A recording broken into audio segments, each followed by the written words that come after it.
O kapıyı kapatın. Vur.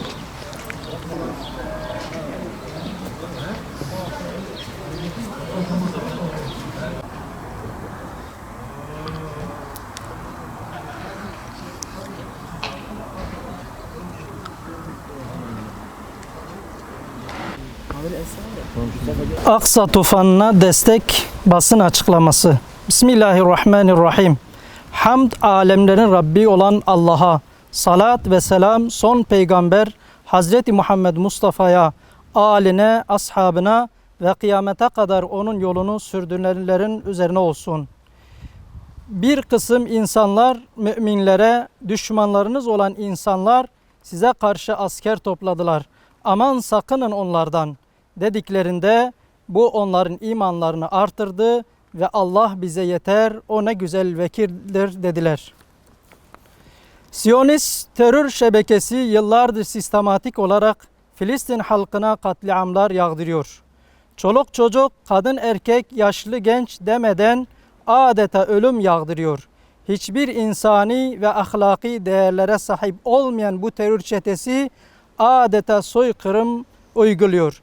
Abluka altında olan Gazze'de 2,5 milyonu aşkın kardeşlerimiz dünyanın en büyük açık hava hapishanesine alınmış durumdadırlar. Buna karşın aziz Filistinli kardeşlerimiz Mescid-i Aksa'yı, kendi topraklarını, vatandaşlarının canını ve İslam ümmetinin izzet ve şerefini korumaktadır.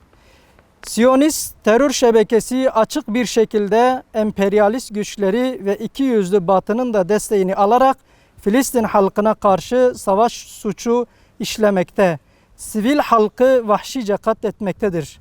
Kardeşlerimize karşı bir imha faaliyetini yürüttüğünü açıkça dile getiren, her türlü temel ihtiyacın ulaşmasını engelleyen terör şebekesi elektrik, su, sağlık gibi halkın en zaruri ihtiyaçlarına dahi saldırarak hastahane, iletişim, yakıt, açlık, susuzluk ve insani yardımın ihtiyaçlarını karşılayacak her türlü imkanı yok ederek adeta ölümle karşı karşıya bırakmıştır. Nerede insanlık, nerede merhamet, nerede sözde insan hakları savunucuları, nerede ikiyüzlü Batı ve en önemlisi nerede İslam devletleri, nerede Müslüman liderler, nerede ulema, ey İslam ümmeti neredesiniz? Siyonist rejim tarafından yıllardır adım adım işgal edilen Filistin'e, Kudüs ve Mescid-i Aksa'ya baskın düzenleyen terör şebekesine dünyayı dar eden kardeşlerimize sahip çıkın. Filistinli gençlerin direnişine sahip çıkın ve mücahitlerin direnişini destekleyin. Siyonist işgalci çetelerin burunlarını yere sürtün. Korkaklıklarını bir kez daha ortaya çıkarın. İzzetli mücahitlere sahip çıkın. Siyonist işgal rejiminin yenilmez denilen ordularının, delinmez denilen demir kobelerinin, kendilerinden habersiz kuş uçmaz denilen istihbarat örgütlerinin dünyanın gözleri önünde rezil ve zelil olduğunu manzaraya yıllardır hasret kaldık. Aksa tufanına, mücahitlerin direnişine, çağın ebabillerine selam olsun. Müminler birbirlerini sevmekte, birbirlerine acımakta ve birbirlerini korumakta bir vücuda benzerler. Vücudun bir uzvu hasta olduğu zaman diğer uzuvlar da bu sebeple uykusuzluğa ve ateşli hastalığa tutulurlar. Ey İslam ülkelerin yöneticileri, ey İslami hareket ve cemaatin liderleri, ey İslam alimleri ve kanaat önderleri, ey kılıç ve merhamet sahibi Hazreti Muhammed Aleyhisselatu Vesselam'ın ümmetinin yiğitleri, Siyonist çetelerin bombaları altında günlerdir aç, susuz şekilde mücadele eden kardeşlerimiz sizleri bekliyor. Sizden gelecek her türlü desteğe ihtiyaçları var. Batılının her bir taifesi birlik olup terör şebekelerine açık ve alanen siyasi, askeri, maddi ve manevi desteğini açıklarken Bu bir avuç Müslüman kardeşlerimiz de sizden bu desteği bekliyor. Kimin elinden ne geliyorsa bunu yapmakla sorumludur. Liderler siyasi ve askeri desteklerini bildirmelidir. Cesur olup saflarını belli etmelidir. STK'lar, hareket ve cemaatler de bu konuda yapabilecekleri her türlü eylem ve mitinglerle oradaki kardeşlerimizin yanında olduklarını ortaya koymalıdır. Yardım kuruluşları oraya tıbbi, ayni ve nakdi insani yardım faaliyetlerini sürdürmelidir. Ve ümmeti Muhammed'in her fert ve bireyleri de tüm bu organizelere gücünün yettiği kadar destek olmalı ve Ruj-i Mahşer'de Rabbine bu amellerini sunabilmek için fedakarlık göstermelidir.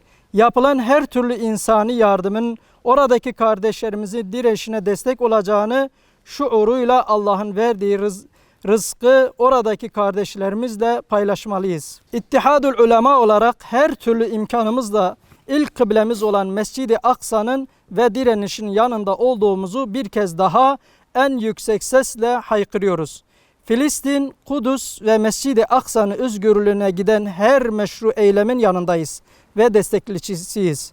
Bu yolda üzerimize düşen her türlü fedakarlığı yapmaya hazırız. İslam'ın mukaddes topraklarından olan Allah'ın bizzat ayetiyle çevresini mübarek kıldığını ilan ettiği Müslümanların onuru ve namusu mübarek belde Kudüs, o mübarek beldenin muhafızları olan canlarını, mallarını ve evlatlarını gözlerini kırpmadan ne pahasına olursa olsun veren ve şu saatlerde dahi feda etmeye devam eden şerefli, asil, cesur Filistinli kardeşlerimize de şu mesajımızı iletiyoruz. Alemi İslam'ın mukaddesatlarına uzanan kirli elleri indirmek için samimiyetle göstermiş olduğunuz gayretinizi görüyor ve şahitlik ediyoruz. Sarf ettiğiniz mücadelenizle Müslümanların izzetini, şerefini, onurunu ve gururu oldunuz. Her dakika üzerinize atılan mermiler ve bombalara rağmen cesaretinizle bir adım dahi geri atmadınız. Buna şahidiz. Siz hesap gününde Rabbinize alnı ak bir şekilde çıkacak ve onun vaat ettiği cennetlere selametle gireceksiniz. Aziz şehitlerimize Allah'tan rahmet diliyor. Mücahitlerimizi saygı, hürmet ve nimetle selamlıyoruz. Bu vesileyle ehli vicdan herkesi Gazze'de bütün dünyanın gözleri önünde yaşanan vahşete ve soykırıma dur demek, Filistin halkının yalnız olmadığını bütün dünyaya haykırmak ve Siyonist rejimi lanetlemek adına 15 Ekim Pazar günü saat 13'te Diyarbakır İstasyon Meydanı'nda düzenlenecek olan mitinge tüm halkımızı davet ediyoruz.